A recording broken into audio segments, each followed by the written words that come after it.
Hello friends.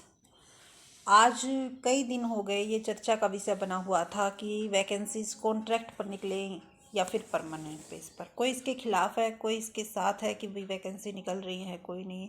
सबकी अपनी अपनी राय है, अपने अपने सजेशन है।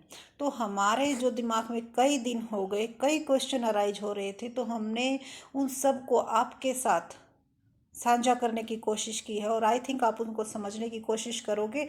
और ये अकेले हमारे क्वेश्चन नहीं हैं, उन सब स्टूडेंट्स के हैं जिन्होंने कि एस्टेट पास किया हो और हर कोई इसी लाइन से गुजर रहा है। ये मेरा अकेले का मामला नहीं है, जितने भी दोस्त हैं जो मिलते हैं कि क्योंकि लगभग सभी को पता है कि हमारा यूट्यूब चैनल है, तो उन्होंने कहा क्यों ना तुम भी कोशिश करो इस चीज़ के लिए। और ट्राई कई बार कर रहे थे, लेकिन क्या होता है कि कई बार बोलते टाइम थोड़ा सा ये रहता है कि कहीं यार आइडेंटिफाई ना हो जाए, ये बहुत ज़्यादा प्रॉब्लम रहती है। और हमारे एक दो फ्रेंड्स ने कहा भी था कि पूनम कहीं आइडेंटिफाई ना हो जाओ तुम। और क्योंकि इसी लाइन में हैं हम भी, और हम भी चाहते हैं टीचिंग जॉब लेने के लिए, हम भी ट्राई कर रहे हैं, तो बहुत ज़्यादा पंगे हो जाएंगे इस तरह की। तो फिर हमने सोचा भाई क्यों ना ट्राई करके देखा जाए। सभी का इसमें, अकेला मेरा नहीं, क्या पता वो मेरे साथ और सभी का भला हो जाए भाई। कई बार क्या है, अपने अपने बारे में नहीं सोचा जाता, सभी के बारे में सोचा जाता है। तो इसीलिए हमारे कुछ क्वेश्चंस हैं चेयरमैन साहब से, हमारे सीएम मनोहर लाल खट्टर से, जिन्होंने ये कहा था कि कोई भी आपका अब पर्ची या खर्ची का जो है मामला वो ख़त्म हो गया है। तो उनसे हमारे कुछ क्वेश्चंस हैं, क्या वो उन क्वेश्चंस के जवाब दे पाएंगे? तो इस वीडियो को हमारे हमारे नहीं है, ये सभी के हैं, लेकिन आवाज़ सिर्फ हमारी है और सभी ये क्वेश्चंस पूछते हैं। सबसे पहला तो क्या हमने जो टीचिंग प्रोफेशन चुना, और टीचिंग प्रोफेशन भी हमने ये चुना कि हम टीचर लगेंगे तो हरियाणा में लगेंगे, क्या हमने कोई गलती कर दी? और उसके साथ साथ एस्टेट 3-4 बार हो चुके हैं। 2019 में वैकेंसी निकाल ली, फिर क्या कहा गया कि 2020-21 में उनको री ऐड किया गया।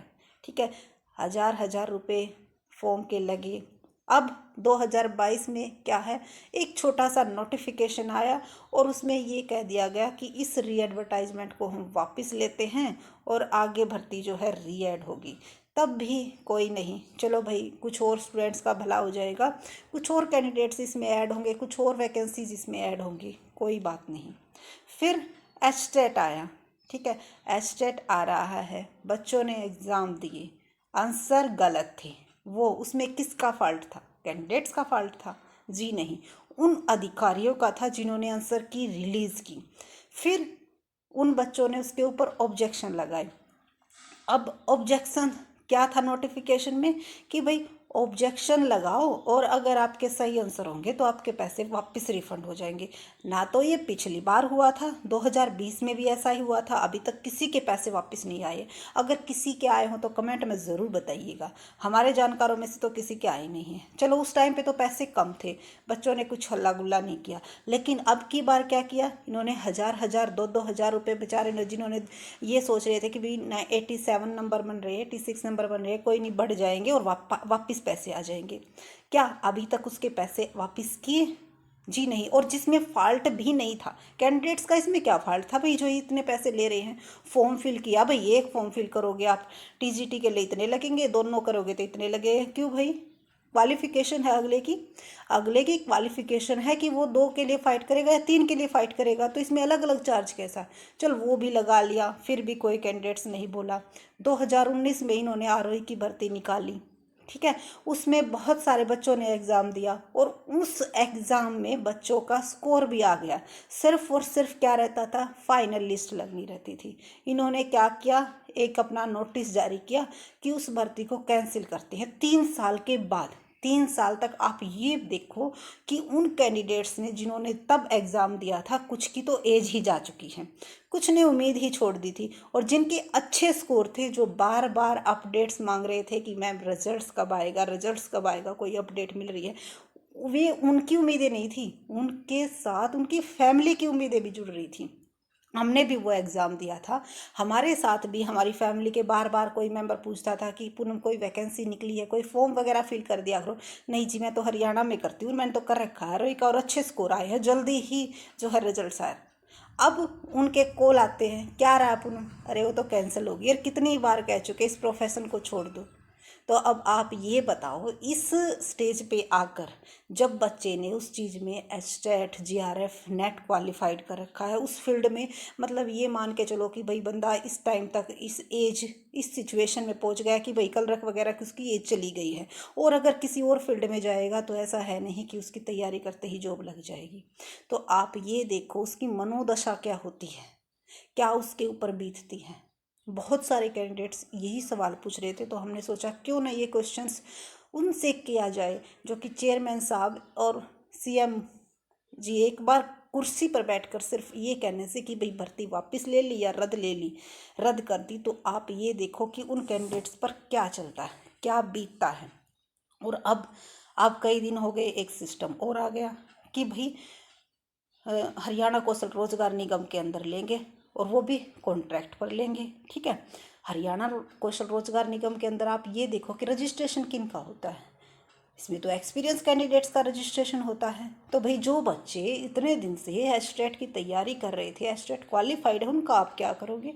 उनके पास तो कोई एक्सपीरियंस नहीं है, एक्सपीरियंस होगा कैसे?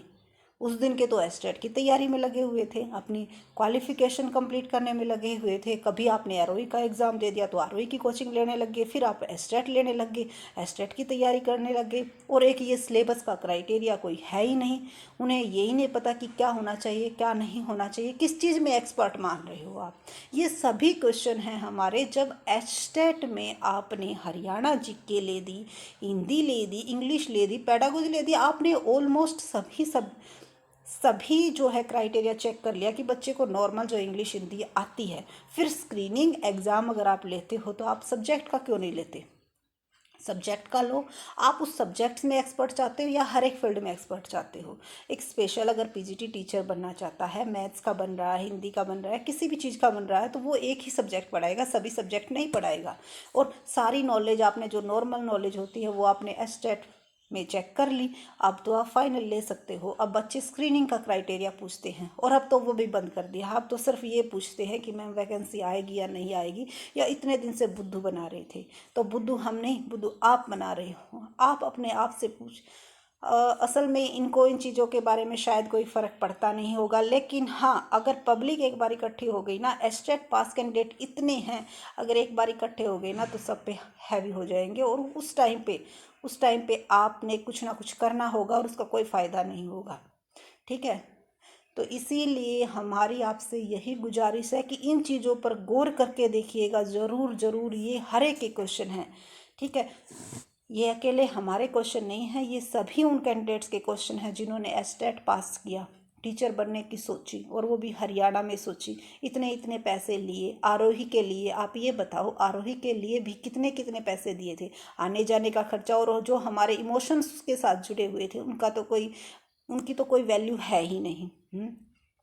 तो उन सभी चीज़ों के बारे में हम आपसे जवाब पूछ रहे हैं, और ये जवाब सभी का है। तो इसीलिए हमारी सबसे यही गुजारिश है कि भाई इस बात को अब फ़िलहाल अगर ये उठ ही गई है तो इसको दबने ना दिया जाए, और ये जब भी एज ए ट्विटर के ज़रिए या सोशल मीडिया के ज़रिए या न्यूज़पेपर के ज़रिए जैसे भी हो सके, तो इन क्वेश्चंस के जवाब ज़रूर मांगना कि एस्टेट की एक तो फीस इतनी ज़्यादा क्यों रखी गई, और उसके साथ फिर अगर अदर फॉर्म्स फिल करते हैं, किसी की इतनी फीस नहीं होती जितनी यहाँ पे होती है। ठीक है, और फिर क्या है, भर्ती को एकदम से 3-3 4 साल वेट करो और कैंसिल कर दो। अगर कोई मंत्री का सिलेक्शन हो जाने के बाद और अगले दिन उससे क्या है, ये मांग ले कि भाई आपकी तो वोटिंग दोबारा होगी, कैंसिल हो जाएगी, फिर देखना आपके ऊपर क्या बीतेगी। तो एक बार हमारी जगह पे अपने आप को रख के देखो, तब पता चलेगा। और जो ये कैंडिडेट्स ये कह रहे हैं ना कि भी परमानेंट की क्यों मांग कर रहे, परमानेंट की, भाई वैकेंसीज तो निकल रही हैं, क्यों ना, अगर गेस्ट लग जाएंगे तो क्या है, इनको तो सिर्फ ये लग रहा है कि भाई हमारी सैलरी कम हो जाएगी। सैलरी का फंडा नहीं है। हाँ भी ये देखो कि ये रोडों पर खड़े हैं जिनका फ्यूचर सेफ नहीं है, सिर्फ और सिर्फ सिक्योरिटी के लिए। तो आगे ये पंगे ना हो, ना ही गवर्नमेंट को इसमें इंटरफेयर करना पड़े, और जो टीचर्स हैं वो भी सिर्फ और सिर्फ अपने स्टूडेंट्स की तरफ ध्यान दें। वो स्टूडेंट्स के ऊपर ध्यान देंगे या फिर अपनी जॉब सिक्योरिटी की तरफ ध्यान देंगे। तो इसीलिए हमारा यही कहना है कि प्लीज़ प्लीज़ जल्द से जल्द, जितना जल्द हो सके वैकेंसी निकालने की कोशिश कीजिएगा। और अब ये कह रहे हैं कि भाई इतने कम टाइम पीरियड में वैकेंसी नहीं निकलेगी, तो कम टाइम पीरियड नहीं है साहब जी, बहुत ज़्यादा टाइम पीरियड हो गया, बहुत साल हो गए वेटिंग करते हुए। तब तक तो आप कई बार ज्वाइनिंग करवा सकते थे। और ये जो कैंसिल का मुद्दा है, अगर आप इसको कैंसिल ना करके इनको ही रिज्वाइन करवाओ, और अगर वैकेंसी रह जाती हैं तो आप दोबारा वैकेंसी, कुछ ना कुछ तो सॉल्यूशन। और परमानेंट ही टीचर वैकेंसी चाहिए, कॉन्ट्रैक्ट बेस पर टीचर वैकेंसी नहीं चाहिए। ये के लिए हमारी आवाज़ नहीं है, सभी की आवाज़ है। तो सभी मिलकर आवाज़ उठाइए, अपने सभी सोर्सेज का यूज़ कीजिए। और जो हमारे अदर यूट्यूबर्स हैं उनसे भी यही गुजारिश है कि प्लीज़ प्लीज़ इसमें हमारा सहयोग दीजिए। Thank you so much. और अगर आपको कोई भी बात हमारी बुरी लगी हो, क्योंकि हम ना तो पॉलिटिक्स में है जो हमें इतना अच्छा बोलना आता है, सिर्फ और सिर्फ अपनी बात कहने के लिए हमने इसे एज ए मीडियम चुना था। तो अगर अच्छी लगी हो तो शेयर ज़रूर कीजिएगा। Thank you so much.